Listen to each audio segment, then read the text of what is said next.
So, today we are going to talk about the armbar from the guard. Now, I want to make a quick note for the record, because the rule that we're going to operate under this, pretty much this whole semester, is no feet on hips. All right? That's our big guideline. Now, that's when I say this, guys, I want to make it quick, so this is for the cameras, for you all. I'm not saying putting your foot on someone's hip is inherently a bad idea. I'm not saying that there are applications of it. But for the purpose of what we're working on this month, what we want to understand is that it's not always the right choice. And when we try to really understand, like, getting sweep from the guard, as we talked about quite thoroughly last week, we have a couple of things that we need to use to our advantage. One is we must understand that it is our legs that is going to be the primary mechanism for initiating the sweep. So as a result, we have to use them as the attack mechanism. I can't be trying to hold on and control my opponent with my legs while I try to attack them. They're opposite concepts. Furthermore, I want to use momentum, okay? The more that I have, the less momentum I have, the more I have to use muscle. The less the less efficient my movements are. And lastly, most importantly, arguably, is I need to find optimal angles for attack, right? If I'm, say I have you in my guard, or here, if I try to sweep Don with my legs right now from this angle, it's very hard. It's very challenging. It's not a good angle, okay? But if I can get off on like this line, I have a lot of power on this line, right? So I'm finding angles that are optimal for me. With that said, like I said, we're saying no feet on hips, and we're saying no feet on hips both because what we're going to go into this whole month is not going to involve feet on hips, but also because it's worth developing these principles without it, and then you can sort of integrate that back into your use. This is very important because I want to show you guys what happens most of the time. I see people go for arm bars from the guard. Let me get you down, please. And I'm not saying this to trash anybody. I'm just saying that this is. So Don has me in his guard. He breaks my posture. Whatever, right? Oh man, he gets his cross grip. He controls my shoulder or something, right? He puts his foot on my hip and he starts going for the armbar. And immediately they're like, nah, no. Or we go back. Okay, Don's not letting me posture up. He gets that foot on my hip and he's not going to go ahead and get the angle. He's not going to let me posture up. So he's going to try to get his leg over my face. He's trying to get this leg right. He tries to sweep me for the pendulum sweep, but I'm too heavy. Now I'm up, right? Does this look familiar? Right? Yeah? So, let me switch out. We must understand, let me get you in the guard, please, that in the context, and we'll just go with that classic sort of this control, in the context of me making an incremental adjustment, if we understand the principle, which is that so long as my feet are in clasp and I am controlling with my legs, it's my upper body that's doing the work to move them around. So your hands around my body, actually. It's my upper body that's doing the cross gripping. It's my upper body pulling them around, getting grips, and so on. Once I get here, it's all the way to the point where I get here. Then I'm dangerous. So in this entire space between here and here, I am not a threat to this person.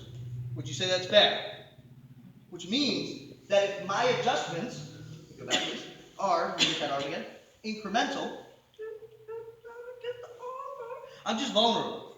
At any moment in this process, if my adjustments are this incremental, he has opportunity to escape because I am neither controlling him nor threatening him. Does that make sense? So, we're going to do this a different way.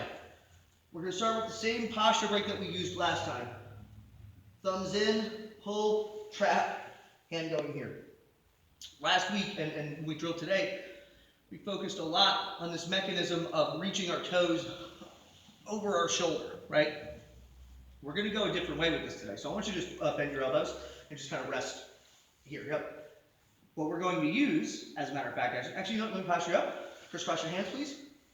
Is this same mechanism that we used in this paintbrush drill, right? Which is that I'm going to whip my leg in the direction to get it over the face, and I'm going to use that to generate the momentum to change my angle. I.e., I could go,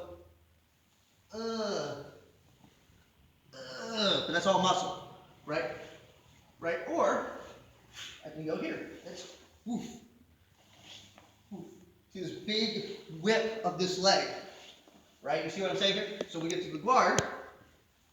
Say your elbows are on my chest. We're here.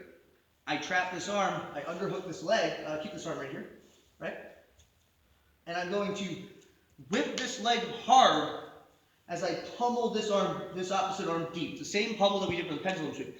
But I'm whipping this leg open hard in this direction in that same rotational mechanism, right? So actually, let me get you just back a little bit. So what's happening here is, as I pummel underneath, I'm whipping hard this way. Now, something very interesting happens when I do this. So I want you to watch this. Go back. You can sort of say the following leg. So we have the one leg that's the big whipping mechanism. That's the one that's going to go around. That's the one that's going to go over the head. The following leg, what you'll notice is going to do two things. First, it's going to hit his armpit, and then because it's hitting his armpit with momentum, it's going to kind of bump him forward a little. So watch this again. I'm here. Again, we're not focusing on what the upper body is doing so much yet, but I'm here, and I whip. You see how like that leg kicks his armpit? So when we put this all together, so you're postured up, I'm here, I break the posture, I trap the arm, and as I'm reaching under, I whip to get to this arm. You see what I'm saying, guys? So we go back, I'm here, and this is, I get his arms high, which, do you ever just post on your hands for a moment? Which gives me the freedom, because his elbows are up high and his hands are up here, the freedom for my hips to mobilize, right? We'll just keep them here just for the sake of simplicity. So I trap. Obviously, I would have the elbow trap, but I'm just demonstrating the principle. I trap, under, and then I'm whipping this leg hard in the opposite direction, and this following leg should end up bumping his shoulder. So I'm here, and there's the catch. Does that make sense, guys? From here, our finish, knees tight, ankles down, and then I want to bring both of my feet to the corner of his head. So I'm not here, because if I'm here, look to the sky, please. Posture up, hard, hard, hard. Go ahead. Son of a bitch, right? If I can do that, I can keep it now. Like, go ahead and do that again. With strength. But you see how I start rotating backward as he lifts? I go here. Please lift. Am I using strength, Don? No. Not really, right? All I did was just, instead of being on his neck and his ribs, I'm on his shoulder and his head. Posture up, please. It's very hard for him to stack me. If I also feel like this position's not working, like say you have your arms tucked really tight, like defend your arm, right? Boom. Now I'm ready with that. So putting this all together, let me get to the mark, please. We're using momentum. Thumbs. Pulling in with my legs. So again, it's just like the mechanism here is just like getting his arms out of the way and then pulling him forward to make this happen. Go back. I'm here, trap, whip. You see how deep I am on this leg, guys? From here, I kind of automatically do this, but just make sure, like, knees tight, feet rotate. And then find the groove of the thumb with your elbow and extend. This is very important to understand because, can you lay flat on your back? Extend your arm straight on the floor. If I go to his wrist, 100% bend your arm. Really 100% win this fight. Like bend, bring your hand in right. Ugh. If I don't use strength, you're going to win. Go ahead, 100% win. Stop.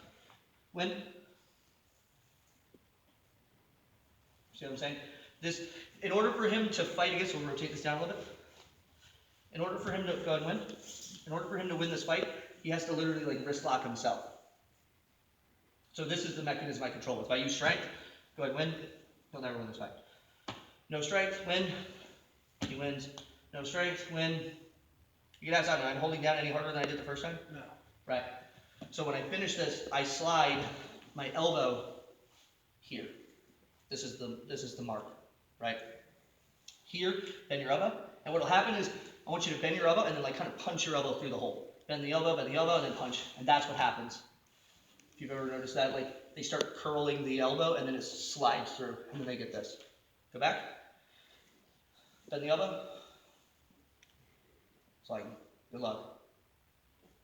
This is pretty universal, by the way. I don't want to spend too much time on this, but if you're down here in the spider web, you'll find I can get everything, and then I slide out here, and then he bends his elbow enough to punch his elbow through, and then reconnects.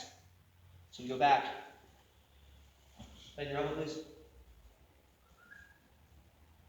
Hold on a second. How's it going? Good. How you doing? Excellent. Yeah. He'll never like win this fight, right? Like as long as I have this thumb, he will not win this fight. So we go back, switch kick over, Jeremy. So one more time, putting us through the whole process. He's postured up, thumbs weave in, and I'm right under here, like right under the blades of the wrist. You guys see that? So right at the edge of the hands. I float up, I pull in, I trap. Remember guys, elbow to elbow, crunching up. So if he pulls up, I'm kind of stuck to him. Pummeling this hand under, and my legs are doing this big rotational whip as this leg bumps his armpit. In a perfect scenario, I break his posture, and that mechanism of pulling him in is the introductory momentum generator. You see what I'm saying? Like, I don't break him down, freeze, and then try to generate momentum. You go back, from here, it's all one thing. Curl the head just to prove it. Go ahead, 100% lift your head. Son of a bitch. Even if I use strength, 100%, he'll start, see how I start rotating backward, guys? Same situation. Go ahead. Does it feel like I'm using any strength? No. Right? And then maybe ready for the front roll is if he's like really trying hard to posture, maybe he's defending his arm well, I push his shoulder to the floor. Slide to the thumb and finish. Or finish from underneath. Should I have it right there? Does that make sense? Anybody have any questions about that? Excellent. Part up, work out. 1, 2, 3.